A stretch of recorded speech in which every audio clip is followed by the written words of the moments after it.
Assalamualaikum warahmatullahi wabarakatuh dan selamat sejahtera. Saya Muhammad Nufri Ilham bin Abu Bakar. Belajar tahun 6 Lavender di Sekolah Kebangsaan Haji Ismail.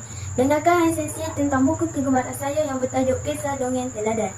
Buku ini diterbitkan oleh Educate Publication sendirian berhad dan dihasilkan oleh Buah Fikiran Arif Amit Jaja bersama Zazila Zulkifli sebagai editor terjemahan.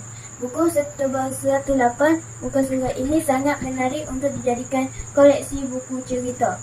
Buku ini menghimpunkan 5 kisah dongeng informasi sesuai untuk kanak-kanak dan menarik ke anda kreativiti hingga bentuk kulit buku dan susun atau dalaman buku sangat kreatif. Isi kandungan buku cerita ini menceritakan tentang sikap yang baik di dalam diri kita. Banyak pengajaran dan teladan dapat diambil daripada buku ini. Apa yang menarik lagi tentang buku ini, setiap cerita dari tajuk 1 hingga 5 telah dibahasakan bahasa Melayu dan bahasa Inggeris di dalam satu buku dengan memfokuskan satu suku kata di akhir cerita. Tajuk-tajuk cerita di dalam buku ini adalah cerita 1 tentang bersikap jujur, cerita 2 tentang bersikap baik, cerita 3 tentang bersikap setia, cerita 4 tentang bersikap tabah, cerita 5 tentang bersikap sabar. Di antara tajuk cerita tersebut, saya memilih untuk membacakan cerita 4 yang bertajuk Bersikap Tabah. Suatu masa dahulu, ada seorang padi-padi bernama Fila. Fila bukanlah padi-padi biasa. Dia dilahirkan dengan sepasang sayap yang terlalu kecil untuk terbang. Keesokan harinya, dia datang untuk mendaftar sekali lagi. Dia datang setiap hari tetapi akhirnya dia tetap ditolak.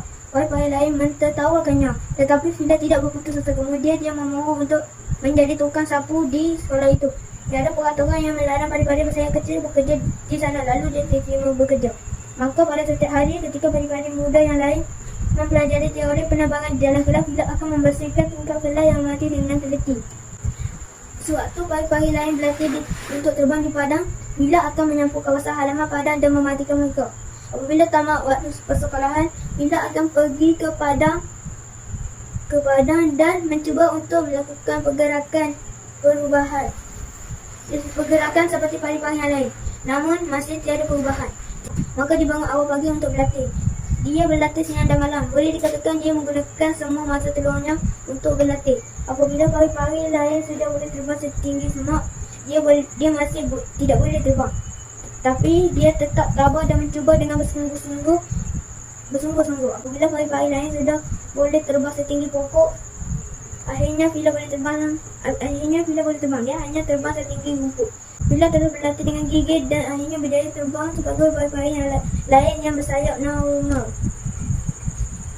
Tetapi gurunya dan padi-padi yang lain masih memandang rendah pada sayapnya yang kecil. Sehingga pada satu hari, seorang padi-padi muda yang belum mahir terbang telah jatuh ke dalam lubang. Tiada padi-padi yang boleh terbang ke dalam lubang itu kerana ia terlalu sempit untuk padi-padi mengembangkan sayap mereka. Tetapi Fila melompat tanpa rasa ragu. Dalam beberapa saat, dia berjaya membawa padi-padi muda itu keluar dari lubang. Fila tahu kegigihannya selama ini telah membuatkan hasil. Sejak hari itu, tiada siapa memandang rendah dirinya lagi. Sinopsis bagi cerita ini, ia mengisahkan tentang seorang gadis padi-padi muda yang tabah menerima kekurangan diri dan tidak menjadikan ia beban, malah terus berusaha mengejar keinginan hingga dipadang setinggi oleh padi-padi lain. Buku kata bagi cerita ini, apakah maksud berusaha dengan gigi? Berusaha dengan gigi bermaksud terus mencuba walaupun sebelum itu tidak berjaya.